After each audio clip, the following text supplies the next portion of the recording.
Donc, on démarre. Jean-Pierre Petit, salut Jean-Pierre. Salut Stéphane. Je le dis, c'est toujours un risque. Donc, pour que vous le sachiez, dans nos cuisines, on enregistre à peu près 3-4 jours avant que cette émission soit diffusée. Donc, quand on parle des marchés, c'est toujours un truc un tout petit peu risqué. Mais bon, c'est pour ça que j'ai mis une économie en mode résistance. Ce que valident là les marchés, c'est finalement que la catastrophe annoncée n'a pas eu lieu une fois de plus. Absolument. Voilà, c'est ça. Et de l'extraordinaire résistance américaine, puisque c'est elle qui domine le monde de l'économie et des marchés. Donc fondamentalement, l'économie américaine, vous voyez, fait 2,5 cette année, elle faisait 1,9 l'an dernier, elle va vers 1,6, 1,7 l'année prochaine. Tu parles de taux de croissance là. Taux de croissance. Ouais. Donc elle fait 2, malgré l'accumulation des chocs négatifs. Ouais. Enfin, je veux dire, le choc inflationniste le plus important depuis 40 ans, le resserrement monétaire le plus important depuis 40 ans, une guerre en Europe, zéro Covid en Chine, une mini-crise bancaire au printemps dernier. Ouais. Et voilà, elle est capable de faire 2. 2000 milliards de... Enfin, si on agrège le plan infrastructure et alors, ce qui est en train de devenir l'IRA... Oui, mais je rajoute 2000 milliards déversés sur 3 ans. Là. Oui, mais ça augmente la croissance potentielle future, les infras, mais ça monte. L'intelligence, enfin, la tech, on va dire, la tech. Et la transition énergétique. Enfin, la transition énergétique, c'est un peu plus compliqué, mais disons que ça ajoute du potentiel de croissance. Voilà. Et donc, ils ont raison de le faire. T'es d'accord avec moi, le truc le plus important de la semaine, c'est cette étude, je ne sais plus quel cabinet de conseil, sur les investissements industriels dans le monde. Et l'Amérique qui creuse l'écart, mais de manière phénoménale, gigantesque. La rénovation du capital, c'est exceptionnel par rapport à l'Europe et à la Chine. Oui, et si je puis me permettre une remarque, Stéphane, lorsque tu étais à BFM, j'étais déjà intervenu il y a plusieurs années pour dire que depuis Lehman, très clairement, depuis la grande crise financière, il y avait un différentiel d'efforts d'investissement entre l'Europe et les États-Unis qui était à l'origine du différentiel de productivité et qui s'est renforcé au cours des dernières années. C'est clair. Voilà. Et donc, et la productivité, c'est la clé pour le développement. C'est la clé pour le niveau de vie, c'est la clé pour les capacités de financement des chocs futurs ou des défis futurs. Que ça soit dans la transition numérique, dans la transition énergétique, mais aussi dans les infras, y compris traditionnelles, l'eau par exemple, etc., les infras de transport, etc., ou que ce soit l'économie de défense. Et à l'arrivée, ce qui se creuse, alors j'ai pas prévu le graphe, mais on pourra vous le remettre, je pense. Alors on me dit, faut se méfier de cet indicateur, c'est le PIB par tête. C'est l'économiste Étienne Vasmer qui était venu, je ne sais pas si vous vous en souvenez, l'année dernière, nous parlait, mais c'est un effondrement en fait, auquel on assiste en Europe par rapport à la croissance permanente des États-Unis sur le PIB par tête. Alors alors je ne sais pas ce que tu en penses toi en tant qu'économiste, c'est un indicateur un peu compliqué, mais enfin bon, quand tu te retrouves sur un tel différentiel, c'est vraiment... Mais c'est ta thèse depuis très longtemps, Jean-Pierre, toi tu mets l'euro là-dedans. Oui. Toi, tu penses que la création de l'euro, en fait, est le ver dans le fruit de l'ensemble du recul européen depuis 20 ans. Il n'y a pas que ça, faut être honnête. Mais c'est une racine, en fait, quand même. Ça nous a empêché de nous ajuster, ça nous a permis de faire des conneries, en fait. Oui, c'est ça. Que ça nous a protégés, les déficits publics, les créances éternelles de toutes les minorités, enfin bref, notre recul économique est même un peu démocratique. Qu'on a constaté depuis tant d'années. Il n'y a pas que ça, il y a toute une série d'autres facteurs. Mais c'est vrai que l'Europe a joué plutôt un rôle défavorable. Souviens-toi, tu disais japonisation de l'Europe. Oui, mais c'est ce qu'on a vu. C'est ce qu'on a vu. Mais t'ajoutais européanisation des États-Unis. Et là-dessus, ils ont finalement résisté. Ça, il y avait une menace. Et ça, c'est vrai. Et je m'excuse de le dire, si jamais je te choque ou je choque un certain nombre des auditeurs. Je trouve que Trump... Oh non. Mais mon pote, il est désagréable. Je suis d'accord qu'il est vulgaire, il est violent. Non, il n'est pas violent, il est dangereux. C'est pas si sûr que ça. Tu as lu... Bon, alors, on parle de Trump et puis ensuite on parlera de comment t'expliques que la catastrophe. Tu as lu là tout ce qui s'écrit, y compris dans des journaux qui sont pas, y compris Wall Street Journal, sur la façon dont il est en train de préparer son retour. On verra. Non, on verra pas. Ils sont en train de faire des listes très claires. Donc le spoil system, vous connaissez, remplacement de 10, 20, 30, 40 000 fonctionnaires. C'est possible, pourquoi pas, c'est très bien. Sauf qu'en gros, son truc, c'est je me suis fait avoir la première fois. Je me suis fait avoir parce qu'il a appelé le fameux État profond. Voilà. Cette fois-ci, ça ne marchera pas. Cette fois-ci, tous les mecs qui seront autour de moi seront des Trumpistes absolus. Ce sera Steve Bannon puissance 10. L'esprit de revanche pour gérer la première puissance du monde, ça va être chaud. C'est pas nécessairement l'esprit de revanche, c'est la nécessité de l'efficacité. Les démocraties reculent parce qu'elles sont impuissantes. Je suis désolé d'avoir à le dire. Pour résoudre toute une série de challenges qui se présentent à elle pour aujourd'hui et pour les prochaines années, y compris l'Europe vertueuse, soi-disant démocratique, libérale, qui ne remplit même pas ses objectifs en termes de réduction des émissions de CO2 et qui nous rajoute bureaucratie après normes bureaucratiques après normes bureaucratiques, qui est impuissante à gérer un problème aussi basique mais challenging qu'est l'immigration. Pendant 40 ans, elle a menti sur l'immigration. Trump aussi, hein. Ah bah non. Totalement impuissant, totalement impuissant. Il dit à ses supporters, j'ai construit le mur. Mais tu parles, c'est une passoire son mur, et il le sait. Donc là, maintenant, le sujet, c'est... Je m'excuse Stéphane, parce que j'ai bien regardé le moi aussi, bilan de Trump. j'ai bien regardé. Non, il y avait quand même une inflexion du nombre d'immigrants. C'est rien. Non mais alors depuis ça a repris. C'est rien, c'est comme les relations avec la Chine, il a rien changé, l'écart de commerce extérieur est le plus important que jamais. Faudrait savoir. Une grande majorité, une bonne partie d'économistes nous annonçaient avec Trump en 2016, mais ça va être la cata, le retour du protectionnisme. Et maintenant on nous dit que ça n'a pas changé grand-chose. Alors so what ? Il est dangereux ou pas dangereux ? Faudrait quand même savoir. Non, c'est pas le sujet, c'est qu'il fait n'importe quoi. Moi, c'est ça. Moi, j'ai pas d'une question de dangereux, pas dangereux. C'est que le gars est incontrôlable. Là, il va être incontrôlable. Il l'était en 2016. Non. Et je me souviens très bien. Attends, je veux raconter un truc parce que comment s'appelait le tsar de l'économie qu'il avait nommé ? Il avait nommé un espèce de tsar de l'économie, Ghosn, quelque chose comme ça. Voilà, c'est ça. Et Carlos Ghosn, qui à l'époque était Carlos Ghosn Imperator, avait été voir ce gars-là. Il m'avait raconté. Et donc ce gars-là lui avait raconté que il lui avait dit en gros, avec l'élection, le tremblement de terre a eu lieu. Et que maintenant, on allait maîtriser la bête. Voilà. Il n'y aura plus personne. Il y avait aussi James Mattis au ministère de la Défense. Il n'y aura plus personne pour maîtriser la bête. Je vais te dire une chose. Il a réveillé le monde sur le mercantilisme chinois. Il a secoué l'Europe, qui avait bien besoin d'être secouée. Et qui, depuis, voit sa faiblesse évidente au niveau mondial. Son manque de souveraineté énergétique, son manque de souveraineté même alimentaire, sanitaire, lui revenir en pleine tronche, si je puis me permettre cette expression. Le manque de souveraineté militaire, qu'est-ce qu'il dit Trump aux Européens à partir de 2017-2018 ? Mais comment se fait-il que vous, l'Union Européenne, on va dire à 28 avec le Royaume-Uni, vous avez 525 millions d'habitants, moi j'ai 330 millions d'habitants, et je dépense... vous dépensez, vous, en termes militaires, qu'un tiers de ce que je dépense. Soyez un peu responsable avant de nous critiquer. Ouais, là, et sur tout le reste. Ils sont où les... Tu vas inviter quelqu'un tout à l'heure sur l'intelligence artificielle. Ouais. Ils sont où les concepteurs de l'intelligence artificielle ? Ils sont où les utilisateurs de l'intelligence artificielle ? Ils sont aux États-Unis. Pourquoi on est des gros losers depuis tant de décennies ? Pourquoi l'Europe, qui soi-disant... Tu peux rajouter Moderna et le Covid, hein ? Oui, parce sûr. Non, parce que là, pour le coup, c'est vraiment la méthode Trump qui a sauvé le monde. Mais voilà. Qu'est-ce qu'elles disaient les élites européennes au moment de l'acte unique, au moment de Maastricht ? Que ça allait nous permettre justement de construire des géants européens qui allaient contester le monopole américain sur toute une série d'industries. On n'a pas arrêté de reculer. Et les démocraties européennes n'arrivent pas à résoudre des problèmes basiques sur les fonctions régaliennes. Mais il veut... Le spoil system existe depuis très longtemps. Non, mais j'ai aucun problème avec ça. Et il pense que pour être efficace, il pense qu'il y a des forces de résistance. Mais il n'y a pas des forces de résistance dans l'administration française, par exemple, sur la sécurité, et le syndicat de la magistrature dans la justice. Mais comment veux-tu que... Non, mais moi, je ne jette pas le bébé avec l'eau du bain. Le concept d'État profond est un concept très intéressant. Et sans doute, par exemple, Mitterrand et la gauche, a-t-il dû l'affronter en 81 ? En l'occurrence, tant mieux. Mais là, c'est l'inverse. Parce que le système éducatif en France, la justice en France, le secteur public ultra syndicalisé, est-ce que c'est pas la principale force qui se heurte à toutes les velléités de réformes structurelles depuis 40 ans en France ? Nicolas Sarkozy sort de ce corps, sans doute. Voilà. Voilà. Je vais ajouter un truc qui va te faire plaisir, parce que tu parlais à un moment du CO2. J'ai vu ça. Donc, le truc aussi, c'est Trump climato-sceptique. Donc ça, pour le coup, c'est vrai. Son dernier discours, il dit c'est un marché de dupes. Voilà. Sauf que j'ai vu ce chiffre que j'ai trouvé très intéressant quand même. Sous donc Biden, les Américains ont battu leur record de production de pétrole. Oui.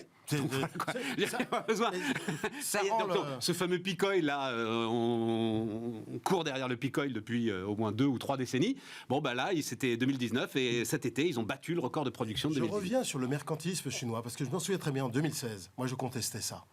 je suis pourtant admiratif du développement chinois sur 40 ans, mais je disais aux gens, mais il a raison d'attaquer le mercantilisme chinois. Et qu'est-ce qu'a fait Biden, que je sache? Il a renforcé avec CHIPS les mesures protectionnistes. Oui. Et qu'est-ce que fait... Pour des raisons de sécurité, c'était pas... Oui, la présentation n'est pas la même. Non, mais d'accord. Qu'est-ce que fait la Commission européenne, si ce n'est de, pour une fois, un petit il peu... est temps, oui. Ah il serait temps, une fois qu'on a désindustrialisation, qu'on a perdu énormément... Mais elle le fait tellement mal qu'en fait, ça va nous porter préjudice. Et oui, Voilà. elle le fait très mal au plan diplomatique, elle le fait très mal au plan technique. Oui, non, mais une fois de plus. Et après, c'est toi qui me dis que je me suis opposé à l'Europe. Je te dis, non. Alors, oui, non, mais là-dessus, moi, tu sais, tu m'as convaincu, Jean-Pierre, sur le. C'est compliqué, mais le sujet de l'euro, de revenir en arrière. C'est ça. C'est compliqué de revenir en arrière, et surtout le problème, ça, c'est un problème qui m'intéresse beaucoup, c'est que certains sujets te mettent dans un camp auquel tu ne veux pas appartenir. Voilà. Et le sujet de l'euro et de la contestation de l'euro aujourd'hui te met dans un camp auquel je refuse absolument d'appartenir. Donc voilà, c'est un peu ça le truc. Non, mais on parlait de Trump au départ. Je suis comme toi, moi en 2016, j'avais envie de voir. Voilà. Simplement là, je t'assure, ça risque d'être quand même. Les démocraties sont menacées, de toute façon, qu'on le veuille. Ouais, mais par lui aussi. Non, Trump est le résultat de l'incapacité démocratique. Il a quand même essayé de faire un coup d'État pour rester au pouvoir, qu'on le veuille ou non. Alors, coup d'État me semble un petit peu excessif. Il a essayé de profiter des trucs. Est-ce que c'est lui qui a organisé les trucs? Parce qu'un coup d'État, c'est quoi? Si tu prends les coups d'État en Afrique ou en Amérique du Sud, c'est vraiment une coalition qui se met en place en complicité avec les forces armées. Quand tu veux obliger le vice-président alors ça, à refuser le résultat du scrutin électoral, écoute, t'es pas loin quand même. Écoute, il n'a pas que des amis, Trump, aux États-Unis d'Amérique. Oui, tu sais, et dans le pouvoir judiciaire, l'État profond, tu vois qu'il y en a qui veulent sa peau. On va voir le résultat. Et comment se fait-il qu'à partir d'un discours rationnel, comme on vient d'avoir à propos de Trump, il est dangereux, etc., comment se fait-il qu'une majorité d'Américains s'apprête à voter pour lui? C'est tous des dingues? Non. Je sais pas, il y a, on va dire 70 millions d'Américains dingues. Non, mais évidemment. Qui réfléchissent pas, qui sont irrationnels. En fait, c'est ça. Il y a un problème de fond, si tu veux, sur les démocraties. Tu vois? En fait, c'est ça le sujet, Jean-Pierre. Le sujet, c'est que face à Trump, il y a un gars qui, là, récemment, soit plus capable de faire la différence entre des millions et des milliards. Voilà. Ça, il y a un et voilà. Mais c'est ça, en fait, le sujet. C'est qu'il faudrait, normalement, tu as effectivement l'expression d'une colère absolue. On l'a raconté 100 fois de l'Amérique industrielle. En face, il devrait y avoir l'expression de ce que tu viens de raconter, c'est-à-dire de cet espoir, de cette croissance, de cette vitalité extraordinaire. Et il n'y a pas. Et il n'y a pas. Alors qu'il a un bon bilan, Biden. Objectivement, c'est pas mal. Voilà, il n'y a pas. Et la régulation du Parti démocrate ne fonctionne pas. Bon, manifestement, le gars, il y a des effets de seuil dans la vie.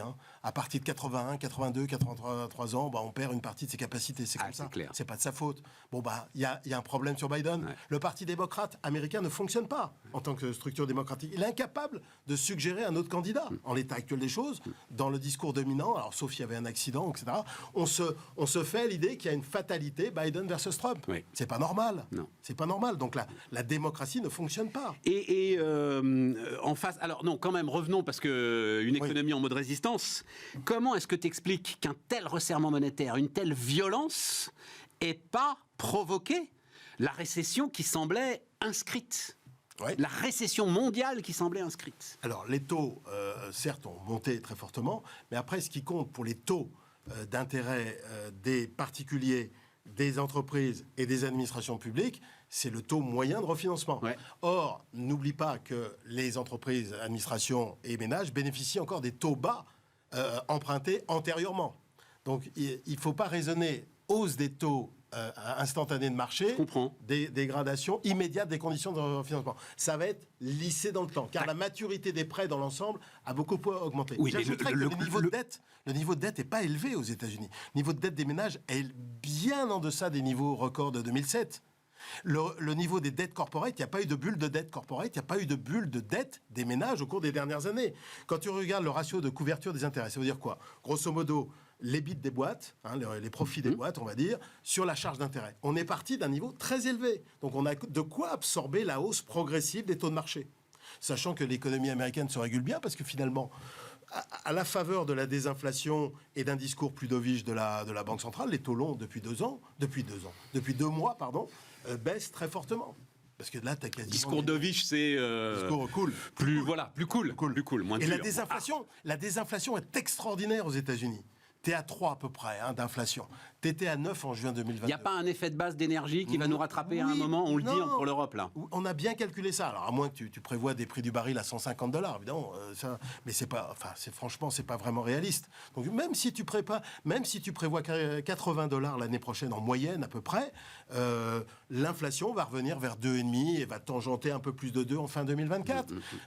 À combien est l'inflation, d'après toi, hors loyer, parce que les loyers perturbent un peu l'indice des prix à la consommation aux États-Unis, et l'inflation sous-jacente hors loyer? Mais j'en sais rien. Elle est à 2. Les coûts unitaires du travail. Les coûts unitaires du travail, c'est les coûts par unité produite. C'est ça qui débouche sur l'inflation sous-jacente, historiquement. Ouais. C'est la principale variable.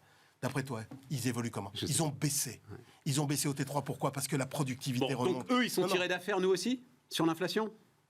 Oui, on est tiré d'affaire, mais avec une croissance quasi nulle, alors qu'eux, ils ont une croissance et des créations d'emplois très élevées qui leur donnent des capacités de financement de l'économie du futur. Pas nous. Ou moins nous. Et pour finir, la Chine? La Chine, c'est... Xi Jinping et Li Qiang, ils ont compris, enfin surtout Xi Jinping, il a compris que dès qu'il y a un problème systémique sur le marché immobilier, sur la confiance des ménages, bah, il cède. Il cède parce que dictateur. Moi, j'ai d'autres échos là-dessus. Ouais. Hein. Ici, on a eu d'autres échos là-dessus, quand même d'un pouvoir qui devient de plus en plus idéologique, qui n'hésite pas à casser ses entreprises s'il faut casser les entreprises si elles ne rentrent pas dans la ligne. Bref, on n'est plus justement dans le communisme de marché. Tu contestes ce point? Je conteste ça. Xi Jinping a changé d'avis à 180 degrés en 24 heures sur zéro Covid. Pourquoi? Parce que tu as quelques centaines de mecs, c'est tout. À l'échelle chinoise, c'est rien. Qui, dans les villes, ont manifesté. En 24 heures. Sur l'immobilier, il cède. Pourquoi sur l'immobilier, il cède? C'est-à-dire qu'il a dit en 2021... Ça veut dire quoi, il cède sur l'immobilier? Ça veut dire qu'à chaque fois que ça baisse... Les banques régionales ont l'autorisation de refinancer les canards boiteux promoteurs. Voilà. Et pour sauver les promoteurs, et pour sauver la situation du marché, parce que les collectivités territoriales, les provinces chinoises et les grandes municipalités, elles dépendent de quoi? Des recettes fiscales qui viennent d'où? De l'immobilier. Il n'est pas tout seul dans le comité central. Les gens pensent à un dictateur, etc. Mais c'est comme pour Taïwan. Les gens pensent qu'il peut décider sur Taïwan sans risque. Il peut envahir Taïwan, il n'y aura pas de problème. S'il échoue sur Taïwan, il va sauter. Comme les 25 membres du bureau politique vont tous sauter. Comme Khrouchtchev a sauté en 64, après l'échec des... Oui, enfin, il n'a pas échappé. La dernière scène, c'était printemps dernier. Il a eu tort là-dessus. L'arrestation en public, au plénum, de son prédécesseur. Enfin, c'était très spectaculaire. Oui, enfin bon, bref, on a vu la scène, quoi. Voilà. On a vu la scène qui marquait clairement... il est excessif. On change d'époque et de dimension. Il a fait des erreurs en termes de com, ça c'est clair. Et en termes d'action, en 2021, quand il régule n'importe comment, enfin... Quand il élimine Jack Pa, quand il régule l'éducation, c'est pas fini. Mesures, ces interventions en mer de Chine contre les Philippines, c'est ridicule. Enfin, c'est pas efficace, quoi, tu vois. Zéro Covid, c'était excessif, mais il est régulé à l'intérieur. Mais même Mao était régulé. N'oublie pas que Mao a dû, pour survivre politiquement, il a dû éliminer Liu Shaoqi, Lin Biao. Non, mais on pense que Mao décidait tout. Bon, non, mais ça nous emmène trop loin, là. Mao, il nous reste 2 minutes. On compare souvent à Mao, c'est pour ça. Hein. Il nous reste 2 minutes pour donner un peu de perspective. Oui. Ça veut dire, là, les entreprises, elles peuvent s'appuyer sur ce qui semble quand même un socle assez solide. Ouais. On va pas se réveiller avec de mauvaises surprises dans 6 mois. Non, mais on est dans notre stagnation, nous. Nous, en Europe, voilà. On est à zéro. Ça bouge pas, d'ailleurs, ça bouge pas trop, ça s'aggrave pas. Il n'y a pas la vraie grosse récession qu'on pouvait anticiper il y a encore. Sauf nouveau choc exogène, nos nouvelles forces extérieures. Mais endogènement parlant, c'est-à-dire les forces purement macro, ne poussent pas à une forte récession, à mon avis, en Europe. Bon. Et pas aux États-Unis non plus. Bon. Voilà. Et donc, le record de la bourse... est justifié. Le record, mais tu sais, il y a plein de records. Hein. Le PIB mondial n'a jamais été aussi élevé. Tu m'as toujours dit ça. Tu m'as toujours dit structurellement, les actions montent. Voilà, c'est comme ça. Dans l'histoire. Dans l'histoire. Ce qu'il faut, c'est pas trop se gourer sur le market timing. Pas rentrer au moment où tout le monde rentre. C'est ça le problème. Voilà. Et pour les particuliers, c'est un peu difficile. C'est tout. Sauf si vous avez 20 ans. Voilà. Si vous avez 20 ans, c'est... Oui, si vous avez... normalement. Mais sauf que même à 20 ans, tu as des besoins de liquidité. Tu as un petit passif. Voilà. Tu as des projets immédiats. Voilà, c'est ça le problème. Voilà. Bon, Ah, voilà. Merci Jean-Pierre. Bah, Joyeux écoute, Noël. hein, joyeux Noël. On Et va pas puis- s'ennuyer l'année prochaine. Et puis on reparlera de Trump. Effectivement, oui, Voilà. bah, ce sera, enfin, Probablement l'événement le plus important. sans aucun doute. Oui. Et pour moi, la menace systémique, en fait, même si tu partages pas ce pessimisme, et j'en suis Très ravi. bien, comme ça on aura l'occasion d'en reparler. On aura l'occasion d'en reparler. L'intelligence artificielle, donc. Bah oui, tout ce qu'on peut faire, nous, c'est l'intégrer dans les boîtes, hein, à défaut de l'inventer. Allez, c'est parti, c'est la suite de Intégrer Bismarck. dans les boîtes et la réglementer aussi. Ouais. Et la fiscaliser.